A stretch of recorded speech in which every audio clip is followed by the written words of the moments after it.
All right, let's dive into one of the most foundational stories in all of human history. It's a story about raw ambition, about power, and about that incredible moment when ancient kings looked around and decided they weren't just rulers of men, they were gods on earth. This is the story of how the very idea of power was forged. Okay, so here's how we're going to break this down. First, we'll look at a massive power shift, moving from the priests in the temple to the kings in the palace. Then we'll track this, unstoppable trend of the first real rulers. We'll meet the guy who literally invented the idea of an empire. See how his grandson took the final crazy step to become a god. And then we'll wrap it all up by asking why this ancient story still matters so much today. So, our story really kicks off with a fundamental change in how the entire world was organized.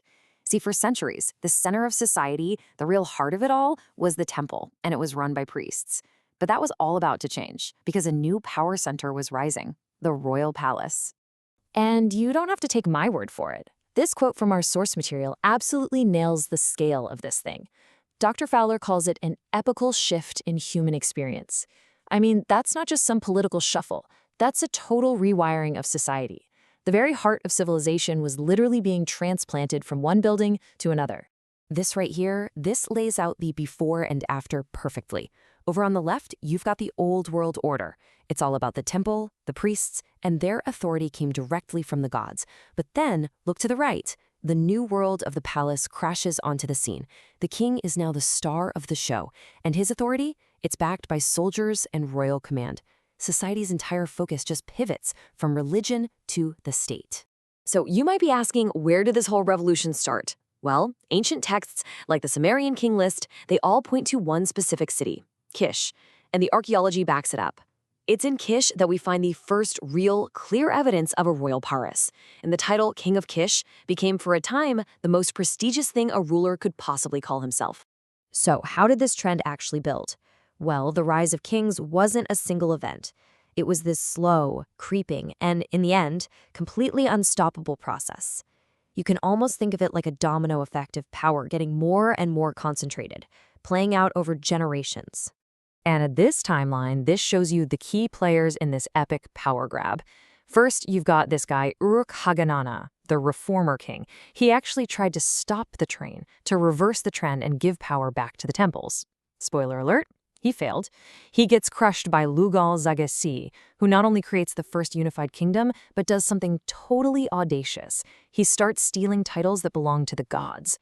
And that just sets the stage for the two absolute giants who come next, Sargon and his grandson Naram-Sin. You know, the source material uses this perfect analogy. It's like a food chain. Poor Uruk-Haganana, the reformer, he was the small fish trying to swim against a tidal wave. Of course, he was going to get swallowed by the bigger fish, Lugal-Zaggisi, but what neither of them knew was that there was something else in the water, a true giant, a political apex predator who was about to change the game forever. And that giant was Sargon of Akkad. We have to talk about this guy. He didn't just conquer a bunch of cities. He invented the concept of an empire. He created a playbook for how to rule over all sorts of different people, a playbook that would be copied for thousands of years to come. And here it is, the 4 key moves from his revolutionary playbook. 1, he puts his own loyal troops in every single city he conquers to stamp out any thoughts of rebellion. 2, he puts his own officials in charge right alongside the local guys to keep an eye on them. 3, and this is just ruthless genius, he takes the children of the local kings as political hostages. And 4, he creates a permanent professional army paid for by taxes from everybody. This was a complete game changer in how you run a kingdom. What Sargon did was fundamentally rewire society. The temple, the economy, the local governments, everything, and I mean everything, now answered to the king.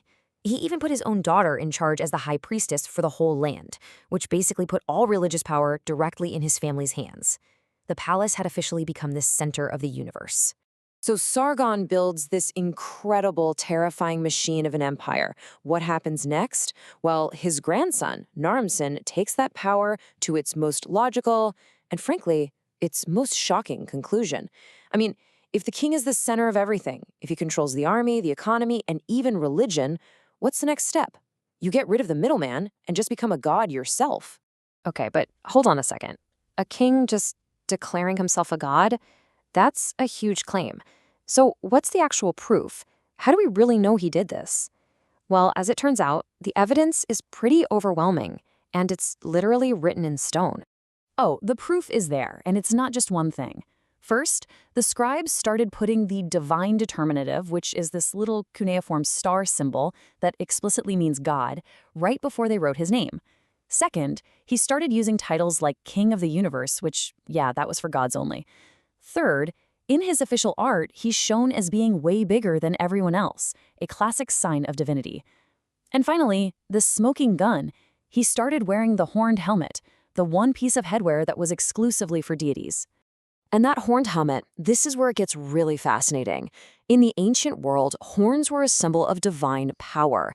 And this ancient Hebrew word, trarn, it means both horn and crown. In fact, our own English word crown comes from this ancient root. The connection is baked right into our language. Think about that. The symbol of a god, the horn, literally becomes the word for the symbol of a king, the crown.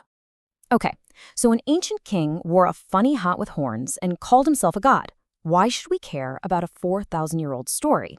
Well, because the patterns of power that were set up right here have echoed down through all of human history. And believe me, they are still with us today. So let's boil this all down. What are the big takeaways? First, power is never still. It always tends to concentrate, shifting from an institution like a temple to a single person like a king. Second, Sargon's playbook for building an empire, it wasn't a one-off. It became the blueprint for rulers for centuries. Third, this idea of a divine king totally reshaped ancient politics, law, and religion. And finally, you really can't understand the concept of kingship in foundational texts like the Old Testament without understanding that they were in many ways written as a direct response to this model of power. And that leaves us with one last big question to think about. When we see leaders today consolidating control, grabbing power over the military, the economy, even cultural institutions, are they inventing something new? Or are they just turning to the next page in a playbook written in dust over 4,000 years ago by Sargon of Akkad?